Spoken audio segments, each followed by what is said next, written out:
Assalamualaikum warahmatullahi wabarakatuh. Alhamdulillahi rabbil alamin. Rabbi israh li sadri wa yassir li amri wahlul 'uqdatam min lisani yafqahu qawli. Asyhadu an la ilaha illallah wa asyhadu anna Muhammadan 'abduhu wa rasuluh. Allahumma salli ala sayyidina Muhammad wa ala ali sayyidina Muhammad, amma ba'du. Sahabat dan si pejabat yang dimuliakan oleh Allah Subhanahu wa taala, jangan menjadi orang yang pelit. Berbicara di orang yang pelit, lawannya adalah dermawan. Dermawan adalah merupakan orang yang suka berbagi, suka memberikan hartanya, berinfak. Sedangkan orang yang pelit, orang yang menahan hartanya, tak mau berbagi, tak mau bersedekah, tak mau memberikan hartanya kepada orang lain. Baginda Rasulullah Sallallahu Alaihi Wasallam telah menyampaikan, sebagaimana hadis yang diriwayatkan oleh Imam At-Tirmizi, bahwasanya dermawan itu as-sakhiyu, dermawan itu adalah qaribu minallah, orang yang dekat kepada Allah, qaribu minal jannah, dekat dengan surga, qaribu minan nas, dekat dengan manusia, wa ba'idu minan nar, dan jauh daripada api neraka. Sedangkan bakhil, orang yang pelit itu ba'idu minallah, jauh dari Allah, ba'idu minal jannah, jauh dari surga, ba'idu minan nas, jauh dari manusia, wa qaribu, dekat dengan api neraka, qaribu minan nar, dekat dengan api neraka. Hadirin dan si pejabat yang dimuliakan oleh Allah Subhanahu wa taala. Jadi dari hadis Rasulullah Sallallahu Alaihi Wasallam memberikan gambaran dan tuntunan kepada kita semua bahwa orang yang dermawan itu dekat dengan Allah, jauh dari api neraka, sedangkan orang yang pelit itu jauh dari Allah dan dekat dari api neraka. Hadirin yang dimuliakan oleh Allah Subhanahu wa taala. Suatu kisah di mana seorang perempuan datang menghadap baginda Rasulullah Sallallahu Alaihi Wasallam. Ya Rasulullah, mohon doakan kepada Allah agar tangan saya yang kering ini bisa sembuh seperti semula. Hadirin yang dimuliakan oleh Allah Subhanahu wa taala. Bertanya baginda Rasulullah, apa yang membuat tangan engkau bisa kering seperti ini? Dijawablah oleh perempuan tadi, wahai Rasulullah, malam tadi saya tidur dan bermimpi. Dalam mimpi itu, ibu saya berada di jurang api neraka. Kemudian dia memegang selembar kain handuk yang kecil. Wahai ibunda, mengapa engkau berada di jurang neraka ini?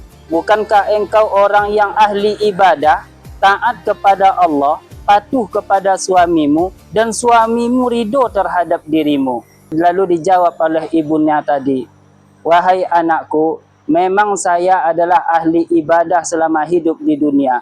Taat ibadah kepada Allah, patuh kepada suamiku, tapi semasa hidupku, aku selalu menahan hartaku, tak mau berbagi, tak mau bersedekah, dan saya hanya handuk kecil inilah yang pernah saya sedekahkan selama hidup di dunia. Wahai ibunda, mana ayahku? Bukankah selama hidup di dunia kalian tak pernah terpisah? Selama hidup di dunia kalian selalu bersama. Lalu dijawab oleh ibunya bahwa ayahmu sekarang sudah berada di dalam surga bersama dengan penduduk surga. Lalu pergilah wanita ini menemui ayahnya, dan dia melihat ayahnya yang memberikan air minum dari telaga Rasulullah Sallallahu Alaihi Wasallam.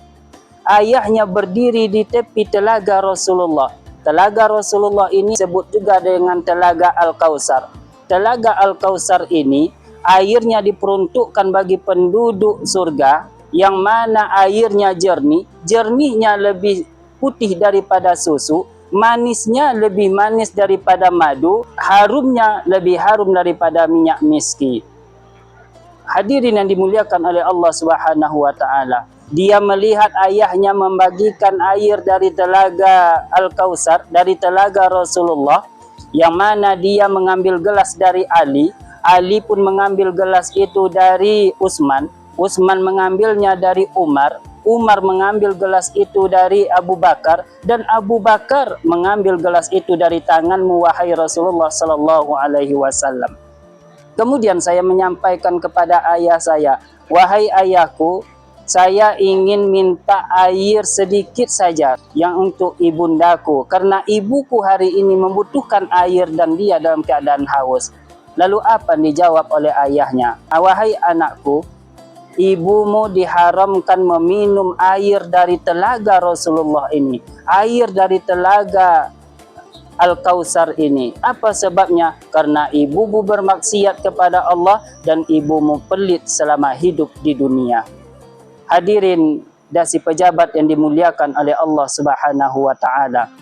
Namun yang namanya anak yang sayang kepada ibunya tak tega melihat ibunya dalam keadaan haus, diambilnya air dari telaga Rasulullah menggunakan tangannya, kemudian ia berikan kepada ibundanya.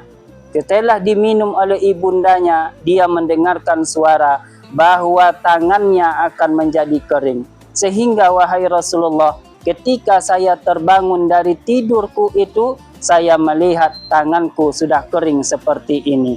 Maka mohon wahai Rasulullah, doakan supaya tangan saya ini bisa sembuh seperti semula. Kemudian baginda Rasulullah mendoakan supaya tangan perempuan ini bisa sembuh seperti semula, dan alhamdulillah disembuhkan oleh Allah Subhanahu wa taala. Hadirin sahabat dasi pejabat yang dimuliakan oleh Allah Subhanahu wa taala. Dari kisah ini kita bisa belajar. Yang pertama, yang bahwasanya orang yang rajin bersedekah, orang yang saling berbagi, yang selalu membantu saudaranya yang membutuhkan, orang yang dermawan, maka Allah dekatkan dia dengan surga dan jauhi dari api neraka. Kemudian yang kedua, orang yang bakhil, orang yang pelit itu dijauhkan oleh Allah dari surga dan lebih dekat daripada api neraka. Dan ingat wahai saudara-saudaraku sekalian, bahwa harta yang kita sedekahkan itu walaupun hanya sedikit, itulah mampu menolong kita nanti di yaumul qiyamah. Ada orang dititipkan hartanya oleh Allah banyak, maka sedekahlah sesuai dengan kadarnya. Ada kita yang dititipkan oleh Allah dengan harta yang sedikit, maka sedekahlah dengan harta sesuai dengan kadar kemampuan kita. Maka di bulan Ramadan ini momentum bagi kita perbaiki amal kita, salah satunya adalah amal kita untuk selalu berbagi kepada saudara-saudara kita. Ramadan melahirkan kita orang-orang yang peduli kepada orang lain.